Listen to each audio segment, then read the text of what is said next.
Hello everyone and welcome to the Health Hub Show. I know you're excited as always because nawaletea the very best thing you need in your life and to ensure you are healthy and perfect. Now, kabla tusonge kwa our main agenda today, I want to remind you and thank our sponsors, Dreamworks Investment Limited Company, ambao they are here to ensure you get the best from them, from architectural design and everything, including planning and managing every step of the way. And after they are done, they give you the best interior decor. Now, back to the agenda. As you can see, I have a very pretty lady just next to me. Na nataka atuambie yeye ni nani na huku kama nani. Welcome. So thank you. Good morning, our viewers. Today, I'm Rita Muredi, and I'm a counselor in working at MBU Level 5. And I'm glad to have a session with you this morning on matters STI and the relationship it has in HIV programming, as well as creating awareness on the need to promote health for men and boys in our county. Thank you. Thank you very much. And as you have heard, leo tutaangalia STIs, but mostly on a man's perspective, sindio? Yeah. So, please, can you explain to us before hata tusonge sana? Yeah. STIs ni nini? Wana understand kama ni kitu kikubwa kia kuashtua. Okay. Ama what is that? So thank you. So in matters STIs, that refers to sexually transmitted infections, and they are quite diverse. There are those that are caused by bacterial infections, fungus, and viral. So when we're discussing matters STIs, and especially when we want to interrogate the health perspective and the male-seeking behavior for men and boys, we have prevalent STIs such as syphilis, we have gonorrhea, we have others like also HIV, you know, it's also sexually transmitted infection. Yeah, we have others like chlamydia. And basically, that is what we are delving into this morning.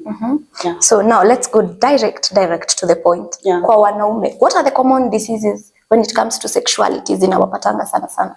So when we are discussing matters STIs in men, there are those such as HIV, it's sexually transmitted. We have gonorrhea that comes with along when you're infected with HIV, it comes as a comorbidity. That means I'm already HIV positive.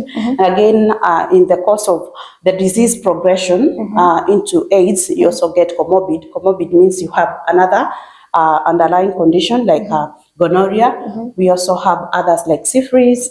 And again, we would want to treat syphilis, especially when it's treated before it gets to the tertiary stage.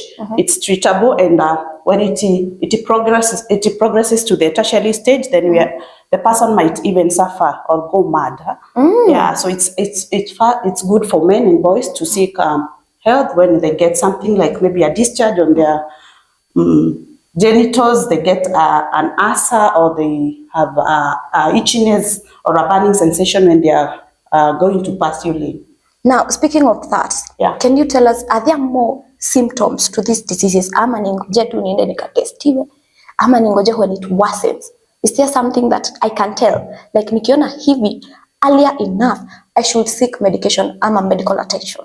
So thank you. When we are discussing matters sexually transmitted infection, we have symptoms or something that provokes the man or the boy to go and seek health medical attention. That is when they get discharges from their penis, or they also get a burning sensation when they are passing urine, or difficulties when passing urine, and also ulcers. Or there is one that is called genital herpes or genital warts. Those means they are like something grows on the penis or even on the anal area that looks like a cauliflower. Oh, okay. Yeah, so in case you have something that is not normal, that is abnormal, that has grown around your private areas, then it's important for the man in question or the boy in question to go out there and seek for medical attention. Again, when they have a discharge or they have a discomfort, especially when they are passing urine. Yeah, so those are the predisposing factors or the indicators that show that something is not right, so they need to go to rise up and seek medical attention. Yeah. Can you tell us the importance of regular checkup or regular testing for men? Oh, thank you. So again, when we are discussing matters self-care or also getting to take care of our bodies, it is important for men and boys to go and seek help because we never know when things are not right. Yeah, true. Yeah, and again, from the data we have, you find it that the health-seeking behavior between men and boys is not as, they do not take it positively.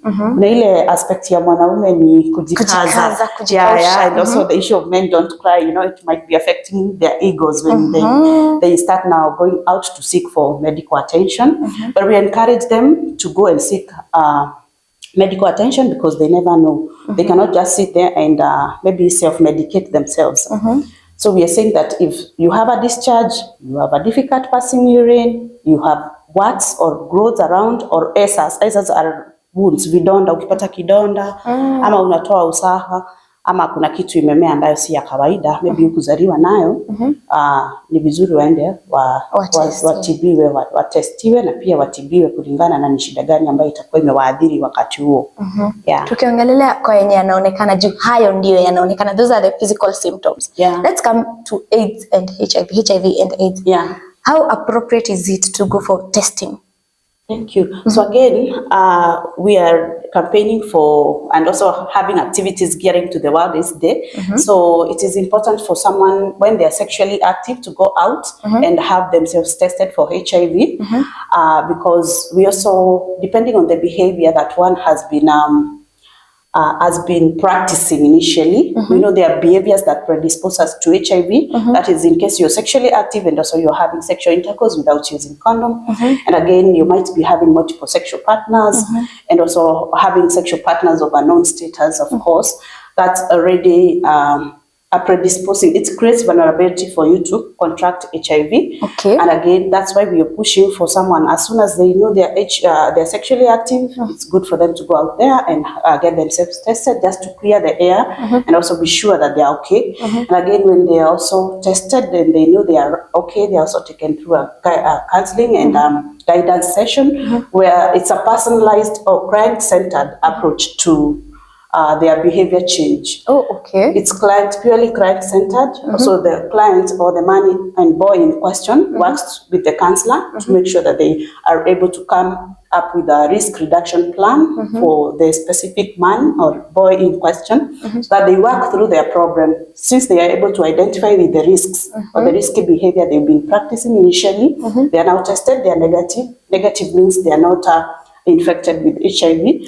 So it means that now the counselor would want to check in with the specific man or boy in question just to ensure that they are able to relate with the risk and they are also able to come up with a workable risk reduction plan to ensuring that they remain HIV positive, and such are now the man in question is able now to get knowledge enough ama anapata information why they need to use condoms, why they also need to use PrEP, that is the pre-exposure prophylaxis. Hiyo ni dawa ambayo unapewa ya kujizuia kuambukizwa HIV.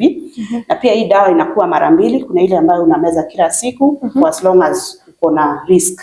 You are at risk, yani unafanya sex na mtu ambaye hujui hali yake, ama uko na multiple sexual partners. Na pia kuna nyingine ambayo tunaita event driven PrEP. Hiyo ni dawa ambayo inapewa haswa kwa wanaume na vijana ambao hawajawahi tumia homoni za kujibadilisha kutoka kuwa mwanamume. Maybe angependa aanze kupata matiti ama apate nyash. So ni vizuri ya kwamba hizo dawa wajue ya kwamba hazipeani kwa mwanaume ambaye amewahi tumia feminine hormones like the Provera ile ya kuzuia mtu kupata mimba, ama umeanza kujidunga estrogen ndio ubadilike uanze kupata features za mwanamke. So kama umeshaanza kutumia hizo hormoni then wewe hauko eligible ama hauwezi pewa hiyo event driven PrEP ambayo ni dawa unameza 2 24 hours before uende ushiriki ngono, alafu baada ya hapo another 24 hours unafaa kumeza moja na nyingine 24 hours after the exposure. So hizo ni baadhi ya njia ambazo mtu ambaye amepimwa na akawa HIV negative anaweza kutumia kujizuia asije akaambukizwa virusi vya HIV. Now actually that was my targeted question. Nilikuwa niulize like before, can someone protect themselves before na aje? And you have explained it to us. Okay, na kwa point yenye umetupatia tumeweza kuelewa pia si kwa when we talk about men and the sexuality part, si mwenye I don't know how to put it, but this includes mwenye anataka kutransit na mwenye hataki kutransit. Is that true or false? Okay, just to check in, thank you. Just to check in with you, we said that naweza rudia kidogo. Tumesema ya kwamba hiyo dawa ambayo tunaita event driven PrEP ni dawa ambayo inapewa mwanaume yote ambaye amepimwa HIV na ako hali yake ni negative. Negative inamaanisha ya kwamba hajaambukizwa virusi, they are not infected, so they are HIV seronegative. So it means that one of the contraindications ama kitu ambayo inaweza fanya mtu mwanaume ambaye already amepimwa na yes yeye ni HIV seronegative asianzishwe event driven PrEP, hiyo dawa ya kujizuia. Moja ni asiwe amedungwa homoni za wanawake za kujibadilisha, kama hataki kutransit kutoka kuwa mwanamke mwanaume ajibadilishe awe trans woman. Oh, okay. Yeah, so we tuko aware ya kwamba hapa nchini Kenya kuna watu ambao ni transgenders. So hao sana sana kama ni mwanaume huwa anaanza kutumia homoni za wanawake ndio aanze kupata features kama ni breasts, aanze kupata features ambazo ni feminine like the breast and also the hips and so that they start getting curvaceous and looking feminine, and also for them to suppress the testosterone in their bodies so that much of the male features are not as active. Now, okay, something else.